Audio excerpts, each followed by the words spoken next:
आ गई। अरे कब से प्यास लगी थी, वो तो शुक्र है कि तुम पानी लेकर आ गई। अरे रे रे, नहीं तो लगता था कि आज मुझे प्यास से ही मरना पड़ेगा। पता नहीं ये हमारे गांव में हो क्या गया है। यहाँ ना तो कुएं का पानी सही रहा और ना तालाब का।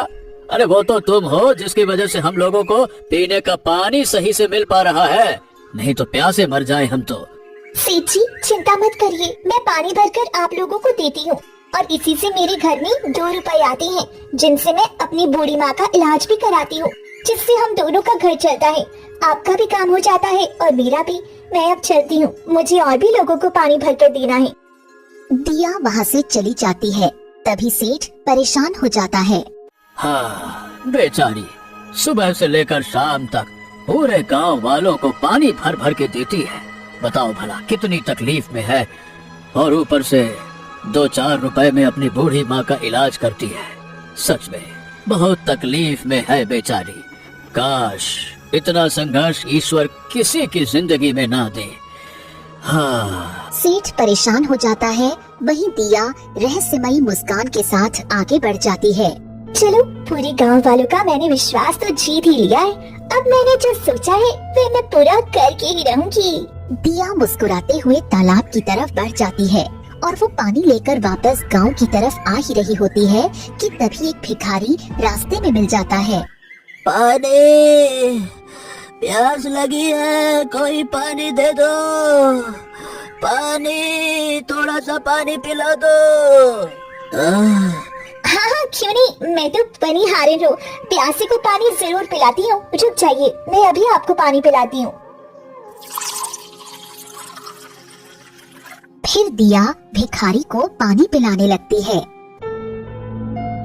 अरे ये पानी तो कुछ अजीब सा लग रहा है। मैंने ऐसा पानी तो अपने जीवन में कभी नहीं पिया था। अच्छा खैर जाने दो, शायद मुझे प्यास लगी है इसीलिए मुझे पानी का स्वाद ऐसा लग रहा है, और पी लेता हूँ। वो और पानी पी लेता है। आप कहाँ जा रही हैं? हाँ, वही पास के गांव में जा रहा हूँ, और कहाँ जाऊँगा। थोड़ा आप मुझे भी साथ में छोड़ देंगी, क्योंकि मुझे भी पानी देने गांव की तरफ जाना है और रास्ते में घना जंगल पड़ रहा है, तो मुझे थोड़ा डर लग रहा है। वैसे तो मैं किसी से नहीं डरती, परंतु कभी कभी डर भी जाती हूँ। हाँ हाँ, क्यों नहीं। अरे तुमने मुझे पानी पिलाया है तो मैं तुम्हारी मदद क्यों नहीं करूँगा। चलो मैं तुम्हें पास के गांव तक छोड़ देता हूँ, चलो चलो। फिर भिखारी आगे आगे चलने लगता है। पीछे से दिया मुस्कान के साथ उसके साथ चलने लगती है। कुछ ही देर में वो दोनों घने जंगलों में पहुंच जाते हैं। ये क्या, तुम तो गांव की तरफ जाने वाली थी, ये घने जंगलों की तरफ हम क्यों आ गए हैं? ये क्या चक्कर है? घने जंगल में भी एक झोंपड़ी है, उन्हें भी मैं पानी देती हूँ, क्योंकि मैं एक बनिहारिन हूँ ना, तो सबको पानी देने का काम करती हूँ। बस थोड़ा ही दूर है। फिर दोनों एक पहाड़ी के पास जाकर खड़े हो जाते हैं।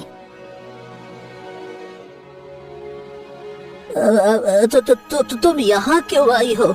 यहाँ पहाड़ी के पास तो कोई नहीं दिख रहा है। क्योंकि यहाँ कोई है ही नहीं, तो दिखेगा कौन?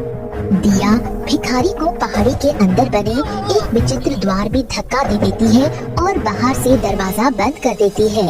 अरे अरे ये तुम क्या कर रही हो? मुझे बाहर निकालो, दरवाजा खोलो। अरे तुम ये क्या कर रही हो? दरवाजा खोलो, बाहर निकालो मुझको, बाहर निकालो। भिखारी अंदर से दरवाजा पीटने लगता है। वहीं बाहर दिया खड़ी रहस्यमयी तरीके से मुस्कुराने लगती है। इसे लगाकर मैंने 16 लोगों को इकट्ठा कर लिया है। अब मेरा काम पूरा हो गया। फिर दिया अपने पुराने सच में डूब जाती है। दिया अपने पुराने दिनों को याद करने लगती है। तभी अचानक उसकी आंखों के सामने एक दृश्य घूमने लगता है। रामपुर गांव में एक बहुत बड़ा ठाकुर परिवार रहता था। उस परिवार की 2 बेटियां थीं, दिया और वाणी।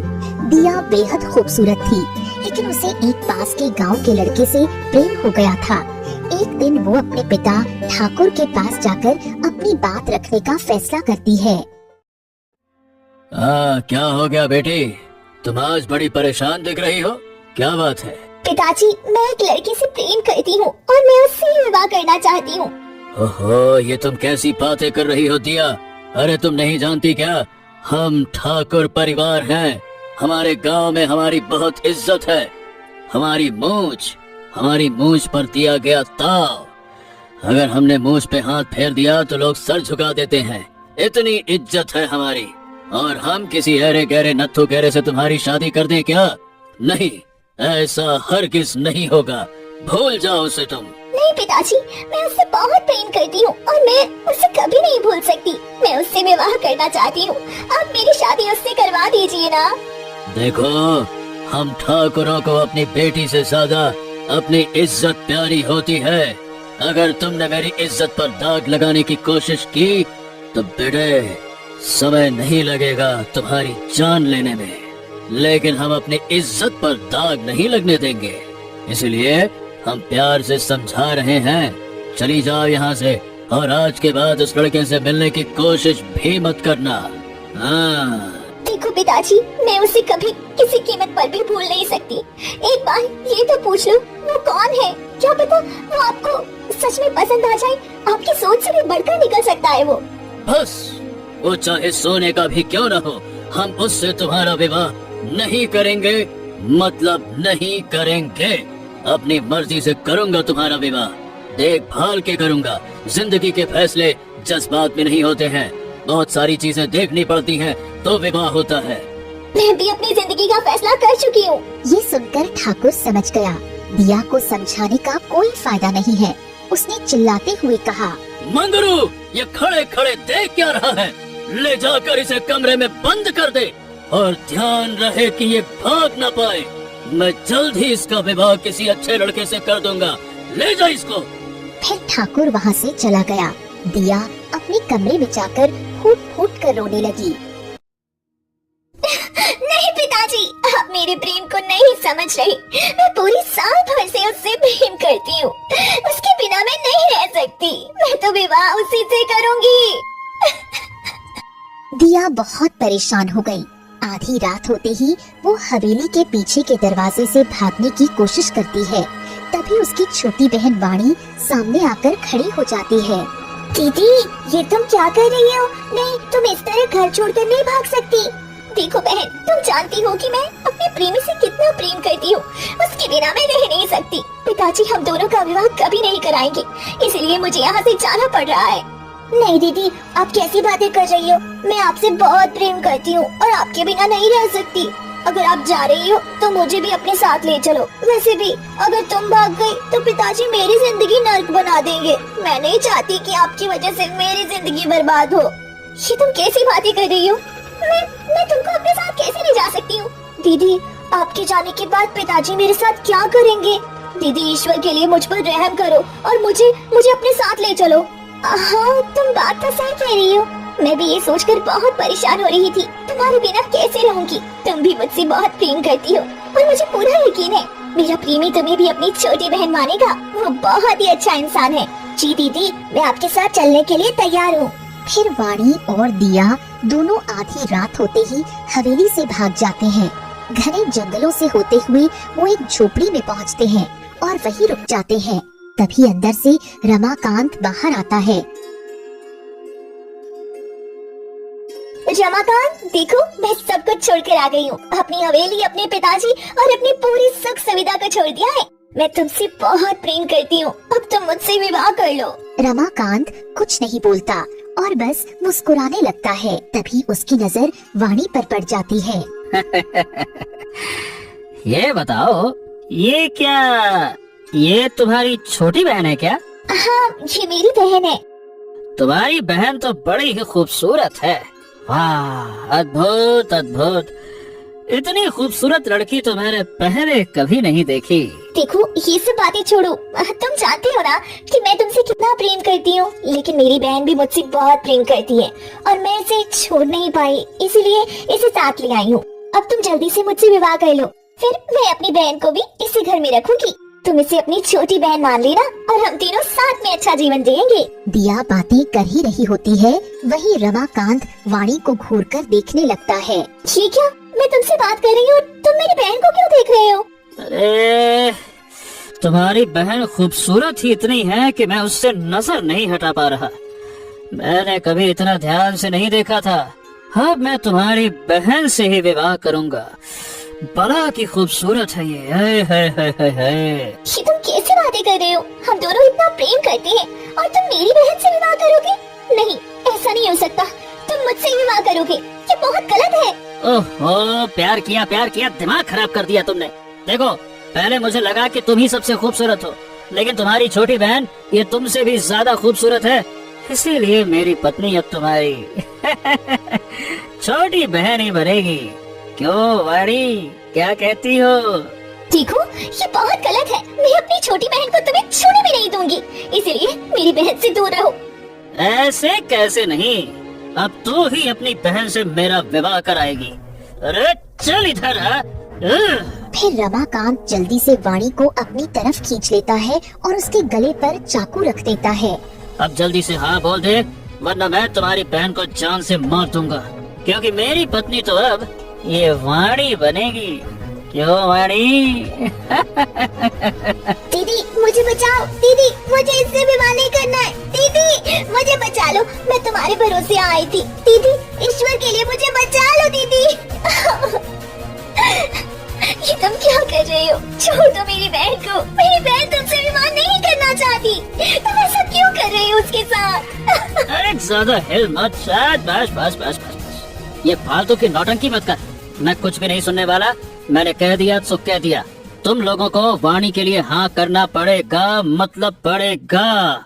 मेरी तो मती मारी गई थी। मैं तुम्हारे प्यार में अंधी होकर मीलों का सफर करके आई हूँ। वापस जाने में मुझे कई दिन लग जाएंगे, और वैसे भी अगर मैं बिना बहन के गई तो पिताजी मुझे मार कर फेंक देंगे। ऐसा मत करो, कुछ तो रहम करो मुझ पर। उसके लिए मेरे पास एक उपाय है ना, इतना क्यों सोचती है तू? सुन, मैं तेरे लिए रहने का इंतजाम कर दूंगा, लेकिन तुम्हें मेरे लिए एक काम करना होगा। ऐसा क्या काम होगा? देखो, मैं तुम्हें एक ऐसी औषधि दूंगा जिससे तुम्हें इस गांव के सारे कुएं और तालाब का पानी गंदा करना होगा। उसके बाद मैं तुम्हें एक पानी का स्रोत बताऊंगा, वहाँ से तुम सभी गांव वालों को पानी पिलाना, और उसके बाद मेरा मकसद पूरा होगा। मैं भला ऐसा क्यों करूं? मैं नहीं करूंगी। अगर पूरे गांव का पानी गंदा कर दूंगी तो गांव वाले पानी कहाँ से पियेंगे? और तुम आखिर ऐसा क्यों करना चाहते हो? अरे देख, मैं जितना कह रहा हूँ उतना कर, फालतू की बात मत कर, समझी? जब सबको दूर से पानी लाना पड़ेगा तो वो लोग परेशान हो जाएंगे, फिर पनिहारन का काम तुम करोगी। ये तुम कैसी बातें कर रहे हो? मैं ठाकुर की बेटी हूँ। मैं पनिहारन का काम क्यों करूँगी? और गांव वाले इतने मूर्ख नहीं है कि बाहर की लड़की पर भरोसा कर ले। तो मेरे नाम पता जरूर पूछेंगे। उसका भी इंतजाम कर लिया है। गांव के बाहर एक झोपड़ी है, वहाँ एक बूढ़ी औरत रहती है। मैं उसे कुछ धन दे दूंगा, वो तुम्हारी माँ बन जाएगी। गांव वालों को यही लगेगा कि तुम अपनी बीमार माँ का इलाज कराने के लिए पानी भरती हो, फिर किसी को भी तुम पर शक नहीं होगा। जब सब तुम पर भरोसा करने लगेंगे तब मेरा काम पूरा होगा। पर ये तो बहुत गलत है, मैं ऐसा कभी नहीं करूँगी।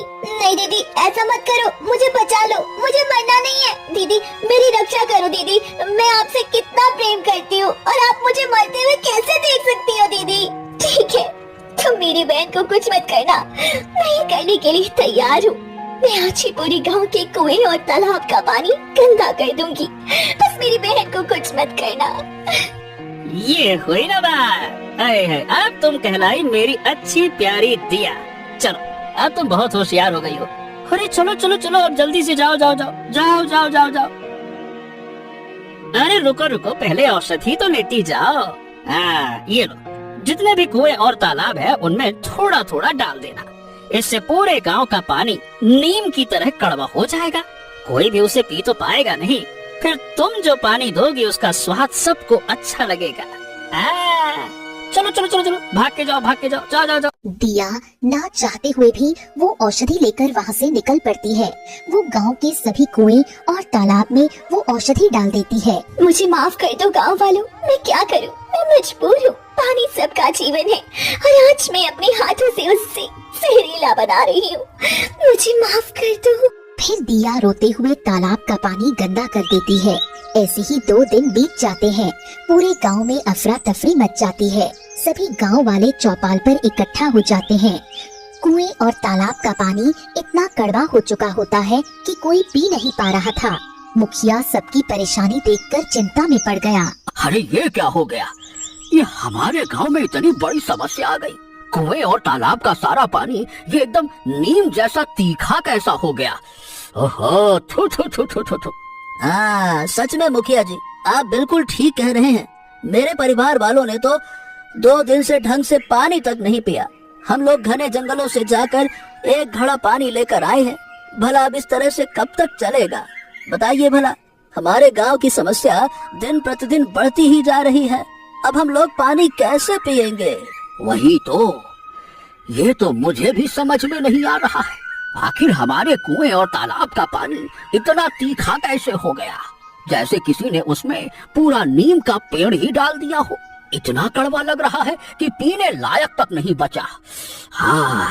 तभी बीच में दिया घूंघट में उठती है और सबके सामने बोलती है। मुखिया जी, अगर आप कहे तो मैं घने जंगलों से पानी लाकर पूरे गांव वालों को पिला सकती हूँ। अरे तुम भला पूरे गांव वालों को पानी कैसे पिला सकती हो, अकेली होकर वो भी? अच्छा ये बताओ पहले कि तुम हो कौन? माने कि आज से पहले तो तुमको कभी नहीं देखा। हमारे गांव में तुम नई नई लग रही हो। मुखिया जी, मैं गांव के बाहर एक झोंपड़ी में रहती हूँ अपनी बूढ़ी माँ के साथ।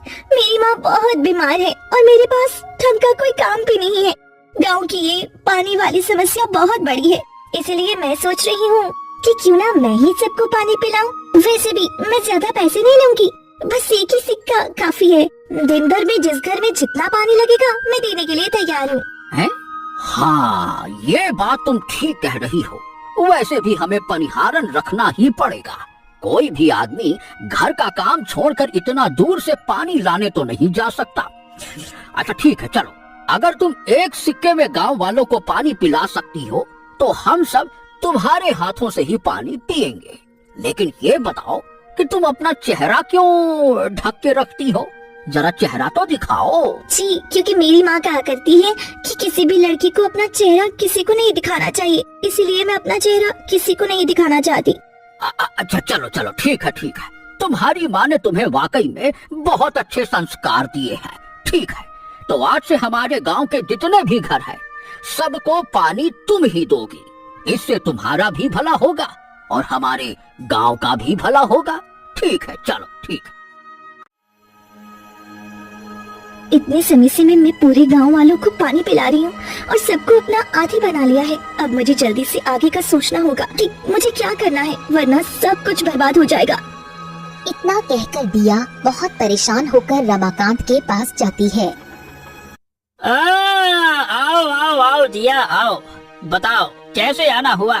क्या तुमने वो काम कर दिया जो मैंने कहा था? हाँ, तुमने मुझे जो कहा था मैंने तुम्हारे सारे काम पूरे कर दिए हैं। मैंने पूरे गांव वालों को तुम्हारा दिया हुआ जल पिलाया है, जिससे सभी को मुझ पर यकीन हो गया और मैंने अपनी बुद्धि से उन लोगों को पहाड़ी वाले द्वार में सबको बंद कर दिया है। अब तो मेरी बहन को छोड़ दो और हमें यहाँ से जाने दो। अचानक रमाकांत जोर जोर से हंसने लगा।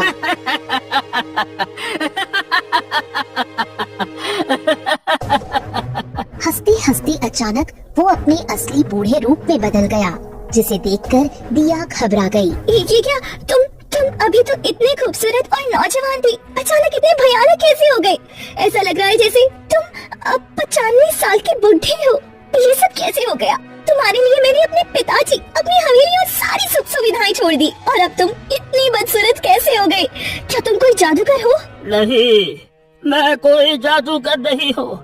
जो देख रही हो यही मेरा असली चेहरा है और यही मेरी असली उम्र है। तुमने जो कुछ देखा था वो सब कुछ पलों का भ्रम था। मेरा असली रूप यही है जो आज तुम अपनी आंखों के सामने देख रही हो। ये सब तुम क्या कह रहे हो? मुझे कुछ भी समझ नहीं आ रहा। सुनो, ये उस समय की बात है जब मैं रोज तालाब के किनारे बैठकर पानी में अपनी परछाई देखा करता था और अपने बुढ़ापे को देखकर घबरा जाता था। मुझे अपनी जवानी के दिन बहुत याद आते थे। तभी एक पवित्र शक्ति वहाँ से गुजरी। उसने मेरी परेशानी समझी और कहा कि मैं कुछ क्षणों के लिए अपनी सुंदरता वापस पा सकता हूँ। उसके वचन से जब भी मैं तालाब के किनारे जाता और अपनी सुंदरता को याद करता, मैं अचानक से बहुत खूबसूरत बन जाता था, लेकिन कुछ समय के लिए ही। तभी तुमने मुझे देखा और मुझसे प्रेम करने लगी। बाद में तुम्हारी बहन ने भी मुझे देखा, वो भी मुझसे प्रेम करने लगी। तभी पीछे से वाणी आ गई।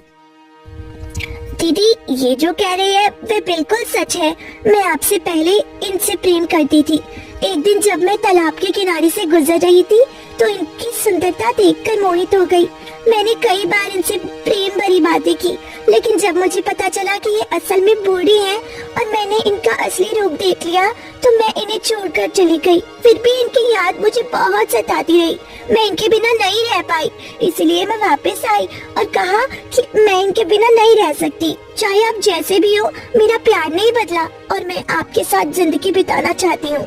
अगर तुम इनके साथ पहले से थी तो फिर तुमने मुझे इतने सालों तक गुलामी जैसा काम क्यों करवाया? तुम मेरी बहन होकर मुझे धोखा क्यों दी? तुम तो मुझसे बहुत प्रेम करती थी ना? हाँ दीदी, मैं आपसे प्रेम करती हूँ, लेकिन अपने प्यार के लिए मैं आपको कुर्बान करने को भी तैयार थी। तुमने मेरे साथ बहुत गलत किया। तुम दोनों ने मेरे साथ बहुत बुरा किया है। दीदी, हर रिश्ते की एक कीमत होती है और मैंने आपसे वह कीमत ले ली। वैसे भी एक बहन होकर आप मेरे लिए इतना तो कर ही सकती थी। तुम दोनों ने मेरे प्रेम और मेरी भावनाओं के साथ खिलवाड़ किया है। मैं तुम्हें कभी माफ नहीं करूंगी। लेकिन जब तुम दोनों एक दूसरे से इतना प्रेम करते हो तो मुझे क्यों फंसाया? गांव वालों को पहाड़ी द्वार में क्यों बंद करवाया और उन्हें वे जल क्यों पिलाया, जिससे वे मुझ पे भरोसा करने लगे और मेरे कहने पर पहाड़ तक आ गए? देखो, मैं कुछ समय के लिए सुंदर बन जाया करता था, लेकिन मुझे हमेशा के लिए सुंदर और जवान रहना था। इसीलिए मैं एक बड़े पुस्तकालय में गया और वहाँ एक मुझे प्राचीन किताब मिली जिसमें लिखा था कि अगर कोई हमेशा के लिए सुंदर और जवान होना चाहता है तो उसे नीलगिरी की पहाड़ियों से निकलने वाले जादुई जल को गांव वालों को पिलाकर उन्हें पहाड़ी के द्वार में बंद करना होगा और उन पर मंत्र पढ़ना होगा। उस जल में अघोरियों की साधना की शक्ति है। जब मैं मंत्र पढ़ूंगा तो उन सब की सुंदरता मुझ में आ जाएगी और वो सब मर जाएंगे। मुझे पूरे 16 गांव के जवान लोगों की सुंदरता चाहिए थी और तुमने वो काम पूरा कर दिया। अब बस थोड़ी देर में मैं मंत्र पढ़ूंगा और हमेशा के लिए जवान बन जाऊंगा और तुम मेरे किसी काम की नहीं हो। यहाँ से चली जाओ यहाँ से। तुम मेरे किसी काम की नहीं हो, चली जाओ। तुम लोग बहुत गलत कर रहे हो। अपनी सुंदरता के लिए इतने लोगों की जान नहीं ले सकते।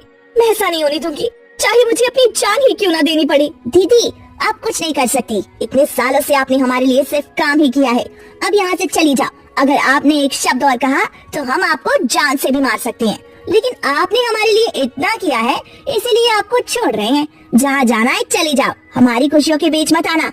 हाँ, तुम्हारी बहन मुझसे इतना प्रेम करती है, इसीलिए मैं तुम्हें जिंदा छोड़ रहा हूँ, वरना अब मेरा काम निकल चुका है और मैं तुम्हें मार सकता हूँ। अब चली जाओ यहाँ से, चली जाओ। रमाकांत और वाणी जोर जोर से हंसने लगे और दिया फूट फूट कर रोते हुए घने जंगलों की ओर चली गई। नहीं, कुछ भी हो जाए, मैं उन दोनों को अपने मंसूबों पर कामयाब नहीं होने दूंगी। इतने गांव वालों की जिंदगी और मौत का सवाल है। मुझे किसी भी तरह उसे हमेशा के लिए खत्म करना ही होगा, चाहे रास्ता कितना भी मुश्किल क्यों ना हो। दिया परेशान होकर जा रही होती है कि तभी एक बूढ़ी औरत झोपड़ी के बाहर बैठी होती है। दिया परेशान होकर उसके पास चली जाती है। क्या हो गया बेटी, तुम बहुत परेशान दिख रही हो। अम्मा, मैं क्या बताऊं, मैं बहुत परेशान हूँ। मुझे कुछ समझ में नहीं आ रहा कि मैं क्या करूँ। मैं जानती हूँ तुम क्यों परेशान हो, किस वजह से परेशान हो, ये मैं जानती हूँ। फिर दिया रोते रोते सारी बात बूढ़ी औरत को बताती है। हाँ, सच में तुम्हारे साथ बहुत गलत हुआ है, लेकिन इसे खत्म करने का एक ही रास्ता है। हाँ माँ, बताइए क्या रास्ता है, मैं उसके लिए तैयार हूँ। इसका एक रास्ता ये है कि थोड़ी ही दूर जाने पर तुम्हें एक बहुत बड़ा नीम का पेड़ मिलेगा। उसमें बुजुर्गों ने शक्तियों से एक सिद्ध की हुई तलवार छिपा रखी है। अगर तुम उससे रमाकांत को मारोगी तो वह मर जाएगा। लेकिन अम्मा क्या? लेकिन उस तलवार की शक्ति तभी जागृत होगी जब पहले किसी का खून उस पर लगेगा, यानी पहले किसी की कुर्बानी देनी होगी। ठीक है अम्मा, मैं कुर्बानी देने के लिए तैयार हूँ, क्योंकि मैं इतने लोगों को मरने नहीं दे सकती। मैंने ही उन्हें फंसाया था, मुझे ही उन्हें बचाना होगा। ठीक है, तो यहाँ से उत्तर दिशा की ओर चली जाओ, वहाँ वही पेड़ मिलेगा। उसके सामने एक मंत्र बोलना, तलवार बाहर आ जाएगी और फिर तुम्हें बिना डरे आगे बढ़ना होगा। बूढ़ी औरत दिया के कान में मंत्र बताती है। जी अम्मा, मैं बिल्कुल ऐसा ही करूँगी, आपकी बात कभी नहीं भूलूंगी। फिर दिया वहाँ से निकल पड़ती है। थोड़ी ही दूर जाने पर उसे एक बहुत बड़ा नीम का पेड़ दिखाई दिया। यही वह पेड़ है जिसके बारे में अम्मा ने बताया था। अब मुझे जल्दी से मंत्र बोलना होगा, बिना डरे और बिना रुके। दिया मंत्र पढ़ती है, तभी चारों तरफ तेज रोशनी फैलती है और पेड़ के अंदर से एक अद्भुत तलवार बाहर निकल आती है। अब बस कुछ ही क्षण और, फिर मैं सभी गांव वालों को उसके आतंक से मुक्त कर दूंगी, चाहे मुझे कुछ भी सहना पड़े। इतना कहकर दिया तलवार उठाती है और घने जंगलों से होते हुए गुफा के पास पहुंचती है, जहां पहले से ही रमाकांत साधना कर रहा था। रुक जाओ, अब तुम कुछ नहीं कर सकते। गांव वालों को छोड़ दो, वरना मैं तुम्हें जान से मार दूंगी। अरे तुम मेरा कुछ नहीं बिगाड़ सकती हो। अगर तुम बीच में आई तो मैं तुम्हें मार दूंगा। हर बार दया नहीं करूंगा। मुझे पता है कि तुम्हें कैसे मारना है। जल्दी से गांव वालों को छोड़ दो, अभी भी समय बाकी है। अगर अपनी जान की खैरियत चाहती हो तो यहाँ से चली जाओ। मैंने तुम्हें एक बार बख्श दिया, दोबारा नहीं बख्शूंगा। अगर तुम मेरी बात नहीं मानोगे तो अब देखो मैं क्या करती हूँ, फिर पछताने का मौका भी नहीं मिलेगा। फिर दिया तलवार उठाती है, अपने पेट में मार लेती है। ये देखकर रमाकांत जोर जोर से हंसने लगा। अरे तू पागल हो गई है क्या? मुझे मारने आई थी और खुद ही मर गई। वो मुश्किल से आगे बढ़ती है, उसकी आंखें बंद होने लगती हैं। ये तो बस शुरुआत थी, अब देखो मैं क्या करने वाली हूँ, तुम कुछ समझ भी नहीं पाओगे। दिया तलवार निकालकर रमाकांत के सीने में मार देती है और वो तड़पने लगता है। नहीं नहीं नहीं नहीं नहीं नहीं, मैं नहीं मर सकता। अरे मुझे तो अभी जवानी भी पानी है, मैं ऐसे कैसे मर सकता हूँ? उस पवित्र शक्ति ने मुझे एक वरदान दिया था। एक दिन में कुछ पल ऐसे आएंगे जिससे मैं जो चाहूंगा वो कर लूंगा। और आज उसी पल में गांव वालों की जवानी छीन के मैं जवान बनना चाहता था। और इस पवित्र शक्ति का तुमने गलत इस्तेमाल किया। उसी पवित्र शक्ति से मैंने मदद ली है।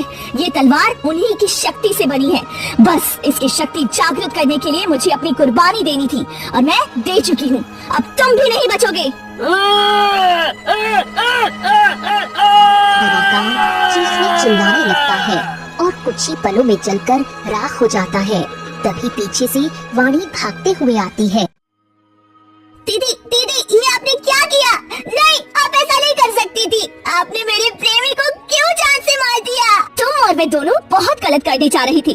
तुम इतने लोगों की जान लेने की कोशिश कर रहे थे, इसीलिए मैंने अपनी कुर्बानी देकर उसे भी जिंदा नहीं छोड़ा। अब भी वक्त है बहन, तुम सुधर जाओ और वापस पिताजी के पास चली जाओ। पता नहीं पिताजी का क्या हाल होगा, वे हमें कितना याद करती होंगी। मैं उनके सामने नहीं जा सकती, तुम तो जा सकती हो। उनको तुम्हारी सच्चाई नहीं पता। उसी समय दिया अपनी आखिरी सांसें गिनने लगी और उसने वहीं दम तोड़ दिया। दिया के मरते ही सभी गांव वाले पहाड़ द्वार से बाहर निकल आते हैं। भिखारी बाहर आते ही दिया को मरा हुआ देखकर कहता है, हाँ, इसने हमारे साथ बहुत गलत किया था। हम लोगों को इतने दिनों तक अंधेरी पहाड़ी में कैद रखा। अगर ये जिंदा होती तो मैं इसे अपने हाथों से मार देता। तभी पीछे से बूढ़ी औरत आती है। नहीं नहीं, इसने कुछ गलत नहीं किया। मैं सिर्फ अपनी बहन के प्रेमी के कहने पर ऐसा कर रही थी। उसने अपने लोगों की जान बचाने के लिए अपनी जान की कुर्बानी दे दी। आज उसने अपनी जान देकर आप सबको आजाद किया है। ये सुनते ही सभी गांव वालों की आंखों में आंसू आ जाते हैं। ओह, माने कि ये पानी की समस्या भी इन्हीं लोगों की चाल थी ना। मैंने तो बस पानी पिया था दिया से लेके, फिर उसकी बातों में यहाँ आकर फंस गया। हाँ, इन्हीं लोगों की चाल थी। इन्होंने तालाबों में ऐसी औषधि डाल दी थी जिससे पानी नीम जैसा कड़वा हो गया था, लेकिन इसका इलाज भी है। ये ले, जाकर अपने तालाब और कुआं में डाल दो, फिर पानी पहले जैसा साफ और पीने लायक हो जाएगा। ये औषधि मुझे दिया ने मरने से पहले दी थी। हाँ, चलिए आपका बहुत बहुत धन्यवाद। आपकी वजह से हम सब सुरक्षित बचे और हमारी पानी की समस्या भी दूर हो जाएगी। धन्यवाद धन्यवाद धन्यवाद। इतना कहकर सभी गांव वाले वहाँ से चले जाते हैं। अब मैं कहाँ जाऊँ? मेरी तो दुनिया ही उजड़ गई। 2 नाव में सवार हुई थी, एक से भी किनारा ना मिला। वो बेबस होकर वहीं बैठ जाती है, जैसे खोने के लिए उसके पास कुछ न हो।